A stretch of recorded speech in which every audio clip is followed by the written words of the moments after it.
नमस्कार साथियों। आज दिनांक है 3 जून 2026 और आज first grade GK group B का पेपर आयोजित हुआ है। इसमें राजस्थान भूगोल और अर्थव्यवस्था के 10 क्वेश्चन पूछे गए थे और 10 के 10 क्वेश्चन आपको अपनी पुस्तक में मिल जाएंगे।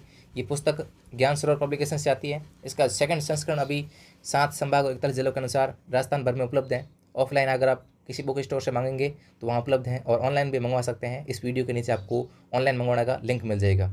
तो साथियों, आरपीएससी की परीक्षा हो या अधीनस्थ बोर्ड की, उसमें इस पुस्तक का रिजल्ट टॉप रहा है। इसके पहले संस्करण का हो या इसके सेकंड संस्करण का। अभी परसों ही पेपर हुआ था जी के ग्रुप ए का, उसके अंदर इस पुस्तक में से 11 क्वेश्चन आए थे। आज जो है 10 में से 10 क्वेश्चन। जो ग्रुप ए का पेपर हुआ था, ग्रुप ए जी के, उसके अंदर 11 में से 11 क्वेश्चन इस पुस्तक से मिले थे। और आज जो है ये ग्रुप बी है, बी में जो है 10 में से 10 क्वेश्चन आपको इस पुस्तक से मिल जाएंगे। ज्योग्राफी के लिए इस पुस्तक में राजस्थान बजट 2026-27 इंक्लूड किया गया है। आपको अलग से पढ़ने की जरूरत नहीं रहेगी। आर्थिक समीक्षा आपको अलग से पढ़ने की जरूरत नहीं रहेगी इस पुस्तक को पढ़ने के बाद में। और पीवाईक्यू के लिए भी अलग से बुक खरीदने की जरूरत नहीं रहेगी इस पुस्तक को पढ़ने के बाद में। न आरबीसी पढ़नी अलग से, न कोई रिपोर्ट पढ़ने की आवश्यकता रहेगी, क्योंकि यह पुस्तक वन स्टॉप सॉल्यूशन है ज्योग्राफी के लिए। ज्ञान सरोवर पब्लिकेशन से आती है। अगर लेखक के नाम से मांगेंगे, भंवरलाल कड़ेला के नाम से, तो भी आपको पुस्तक मिल जाएगी। तो देखते हैं कल जो पेपर आयोजित हुआ था, कल यानी कि 31 मई को जो पेपर आयोजित हुआ था ग्रुप ए वाला, उसके अंदर किस प्रकार के क्वेश्चन थे और इसमें किस प्रकार के क्वेश्चन है, पूरी चर्चा करेंगे। इस वीडियो को अंत तक जरूर देखें। ये जो है साबरमती की सहायक नदियाँ पूछी है। जो 31 मई को पेपर हुआ था उसमें माही नदी की सहायक नदियाँ पूछी थी और उसमें एक मेज ऑप्शन डाला था जो सुमिलित नहीं था, वो क्योंकि वो चंबल की सहायक नदी थी। तो इसमें जो है इन्होंने एक अनास ऑप्शन डाल दिया है। ये जो है ऑप्शन माही नदी से संबंधित है। ये माही की सहायक नदी है, न कि साबरमती की। बाकी 3 जो विकल्प हैं आपको अपनी पुस्तक में पेज नंबर 42 पर मिल जाएंगे। सामान्य स्तर का क्वेश्चन है, ये आपको गलत नहीं करना है। साबरमती नदी, और इसमें जो ऑप्शन दिए गए हैं सेई, वाक्कल और आथमती, यानी कि 3 ऑप्शन इसमें सम्मिलित हैं। ठीक है, देखते हैं नेक्स्ट। ये माही की सहायक नदी में आपको मिल जाएगी, अनास नदी ये रही। नेक्स्ट क्वेश्चन देखते हैं। कृषि विभाग के द्वारा जो मृदा का वर्गीकरण किया गया है, 14 प्रकार की मिट्टियाँ बांटी गई है, तो उसके अंदर उदयपुर और कोटा के अंदर कौन सी मृदा मिलती है आपको, है ना। तो इसका आंसर हो जाएगा हिली सोल्स या पर्वतीय मिट्टी। ठीक, आपको पेज नंबर 107 पे मिल जाएगा। ये पहले शिफ्ट में ये नहीं था, यानी जो ग्रुप ए का हुआ था उसमें मृदा से संबंधित कोई क्वेश्चन नहीं था, तो इसमें पूछा गया है। ये पर्वतीय मिट्टी आपको मिल जाएगी उदयपुर और कोटा के अंदर। ठीक है, नेक्स्ट देखते हैं। ये 4 कथन पूछे हुए हैं, 4 कथन अच्छे पूछे हुए इन्होंने कि राजस्थान का सबसे पूर्वी देशांतर 78 डिग्री 17 मिनट पूर्वी देशांतर, ये एकदम सही है, कोई दिक्कत नहीं है। ये पूर्व से पश्चिम जो चौड़ाई है ये इन्होंने गलत डाल रखी है, 896 नहीं है, ये 6 आगे आएगा, 869 है किलोमीटर, है ना। और सबसे उत्तरी अक्षांश जो है ये सही एकदम, कोई दिक्कत नहीं है इसके अंदर, 30 डिग्री 12 मिनट उत्तरी। और इसकी अंतर्राष्ट्रीय सीमा की लंबाई जो है 1078 नहीं है, 1000 है 70। ठीक है, तो इसमें एक तो पहला कथन सही है और एक तीसरा कथन सही है। तो इसमें टोटल 2 कथन सही है। और 2 कथन कौन कौन से सही है, तो एक तो ये है सही जो सबसे पूर्वी देशांतर वाला, और एक है आपके ये सबसे उत्तरी देशांतर वाला। उसके अलावा 2 कथन जो आपको गलत मिलेंगे, ये पूर्व से पश्चिम लंबाई वाला चौड़ाई वाला, और एक ये इंटरनेशनल बाउंड्री वाला, ये 2 कथन गलत है इसके अंदर। ठीक है, ये आपको मिल जाएगा पेज नंबर 1 और 2 पर। सामान्य लेवल का क्वेश्चन है, आप ऐसे क्वेश्चन गलत नहीं करने हैं।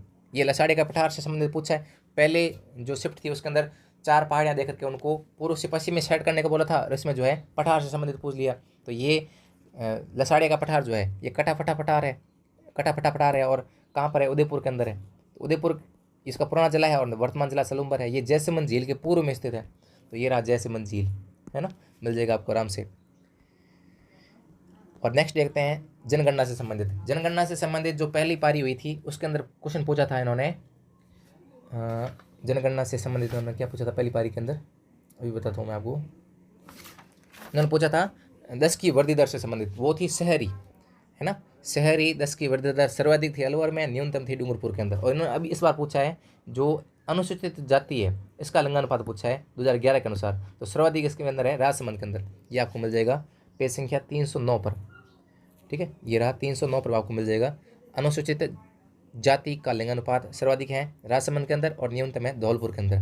पेज संख्या 309 पे आपको मिल जाएगा। यानी खनिज से, जनगणना से, पहाड़ या पठारी से, इससे क्वेश्चन हर पारी के अंदर आए हैं। जैसे जलवायु का क्वेश्चन है तो पहली पारी के अंदर यानी ग्रुप ए के अंदर इसमें से क्वेश्चन आया था वायुदाब से संबंधित कि 1000 मिलीबार की जो रेखा है उससे अधिक के जिले कहाँ कहाँ मिलेंगे, 1000 से अधिक वायुदाब वाले जिलों का युग्म कौन सा है, तो वो क्वेश्चन पूछा था। इसमें थॉर्नवेट के जलवायु से संबंधित पूछा है, थॉर्नवेट के जलवायु से संबंधित पूछा है। तो ये सबसे उत्तरी वाला जो भाग है ये DPW है, ये भाग जो है इससे संबंधित है, थॉर्नवेट की जलवायु से संबंधित। ये जो उन्होंने एक्स कर रखा है ना, ये है जिला जिसे इसमें कर रखा है अपने पेज नंबर 70 पर मिल जाएगा थॉर्नवेट जलवायु अनुसार।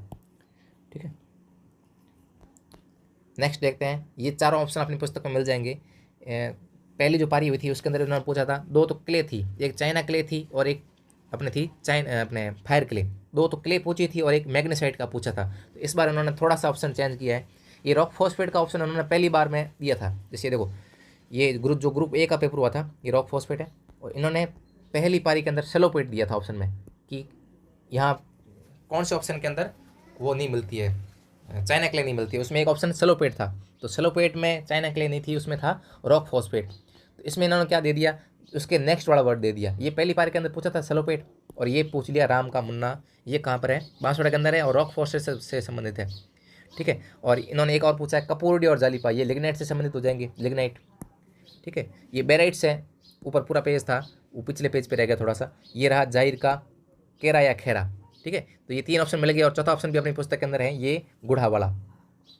ठीक, इस विकल्प का हो जाएगा, जैसे पन्ना आपको मिलाना है गुड़ा से, पन्ना आपको मिलाना है गुड़ा से ऐसे, और लिग्नाइट में ये सही है, कोई दिक्कत नहीं है। कपूरी और जालीपा इन्होंने सही लगाया है। और ये जो है रॉक फॉस्फेट राम का मुन्ना भी अपन देख के आए हैं, और बेराइट्स जो है जहीर का खेड़ा। ठीक, तो इन्होंने भाई साहब ने सही लगा रखा है, 4, 1, 2 और 3। ठीक, आपको ये मिल जाएंगे पेज संख्या 228, 230, 233 और 239 पर। ऊपर चला गया है, यहाँ डालते हैं। ठीक, नेक्स्ट। तो खनिज से संबंधित पहली पारी में भी आया था, रिपीट करके जाना है, वापस इसको अच्छे से रिवाइज करके जाना है, जनसंख्या को भी अच्छे से रिवाइज करके जाना है। तो पिछली पारी में पर्यटन से संबंधित पूछा था कि अंतर्राष्ट्रीय पर्यटक सर्वाधिक कहाँ पे आते हैं, इस पारी में पूछ लिया है। ये जो Delhi Vadodara greenfield express way है, तो ये किन कौन से जिलों से गुजरता है या किस जिलों को फायदा होगा, फायदा किसको होगा, जिस जिले से ये गुजरेगा वहाँ पे आवागमन में सुविधा होगी। तो ये जो गुजरता है, ये वैसे 7 जिलों के अनुसार अंतर्गत आता है, 7 जिलों से गुजरता है। इसमें भरतपुर, दौसा, कोटा और झालावाड़ वाला विकल्प जो है सबसे उचित है। ये देखिए अपनी पुस्तक में पेज संख्या 246 पर मिलेगा। Delhi Vadodara Mumbai greenfield express way, इसकी कुल लंबाई रीट के अंदर पूछी हुई है, लंबाई 2023 की जो रीट में हुई थी उसमें ये पूछी हुई लंबाई।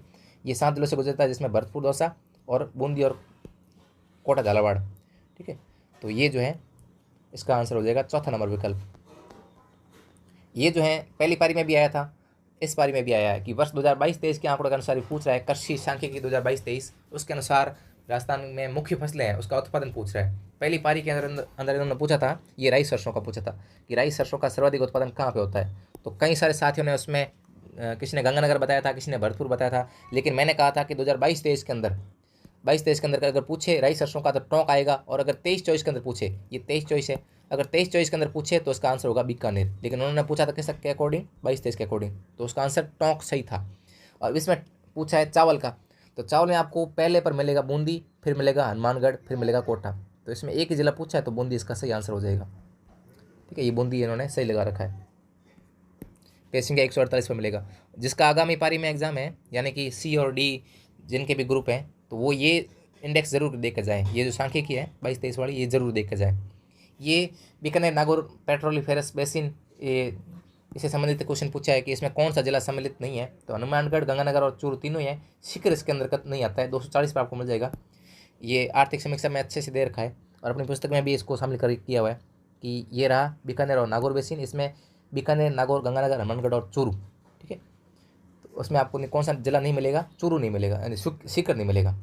ठीक है, इस प्रकार से ये टोटल क्वेश्चन हो गए हैं 10। मैं आपको एक बार काउंट करा देता हूँ कि कौन कौन से टॉपिक से क्वेश्चन आए हैं। तो एक तो क्वेश्चन आया है, ये जो है सहायक नदियों से क्वेश्चन आया है। सहायक नदियाँ आप जरूर पढ़ के जाएँ, इसमें गलत नहीं करना है, ऐसे क्वेश्चन गलत नहीं करने हैं। ठीक, नेक्स्ट दूसरा क्वेश्चन है आपको मिलेगा, ये आई है मृदा से संबंधित। तो मृदा भी एक बार देख के जाएँ कि सुमेलित कराने से संबंधित पूछ रहा है या उसकी अवस्थिति उस जिले में कौन सी मिलती है मृदा।